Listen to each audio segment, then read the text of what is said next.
La vie ne va que dans un sens, en avant, l'opportunité de recréer sans cesse notre quotidien. La vie ne va que dans un sens, en avant, et c'est peut-être une des choses les plus compliquées à accepter pour l'humain, en particulier lorsque le passé nous semble meilleur qu'un futur inconnu, à propos duquel nous créons et alimentons la peur.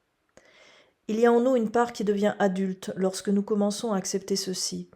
Impossible de revenir en arrière, tout avance, et nous avançons aussi par la force des choses, grâce à la puissance de la vie qui nous mène, sans même un mot, là où nous devons aller.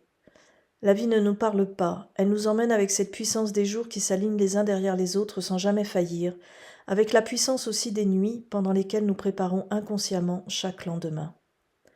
Continuez à avancer même sans se sentir bien, car nous avons la capacité de tout transformer.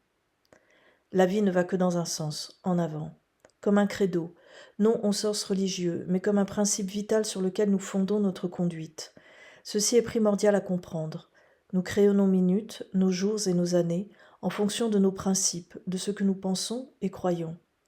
Or, nous savons, sans même avoir besoin de connaître le langage des oiseaux, que nous avons la capacité de penser autrement. Il suffit de donner une autre orientation à nos pensées pour qu'elles se transforment.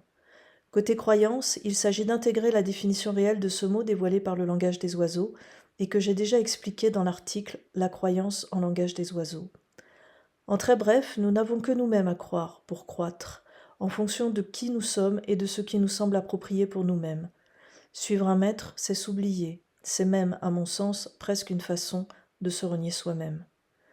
Le credo est donc d'aller vers l'avant sans résistance, c'est-à-dire de recommencer à chaque réveil le petit cycle de nos 24 heures. De le recommencer avec la conscience que ce qui est vécu ne reviendra pas parce que cela n'est pas nécessaire. Ce qui est vécu construit ce qui est à vivre. Ce qui est vécu offre, au travers des multiples apprentissages, d'infinies possibilités d'évolution et de croissance. Le tout est esprit, l'univers est mental. Ici se comprend l'avantage du fait que la vie va toujours de l'avant. Cela permet d'ouvrir sans cesse à la condition que nous acceptions de jouer ainsi.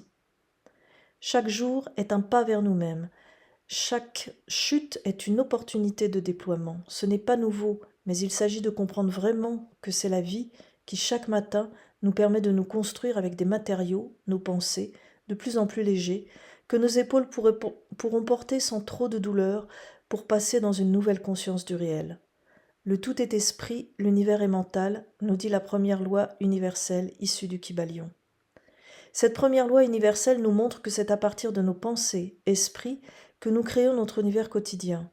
C'est notre mental, nos mots, nos qualificatifs, je dirais même, qui forment l'essence de notre réalité. Je l'ai déjà écrit. Si nous décidons que la journée commence mal, elle continuera ainsi. Si nous décidons qu'elle commence bien, ou tout au moins de manière neutre, les choses se dérouleront bien mieux.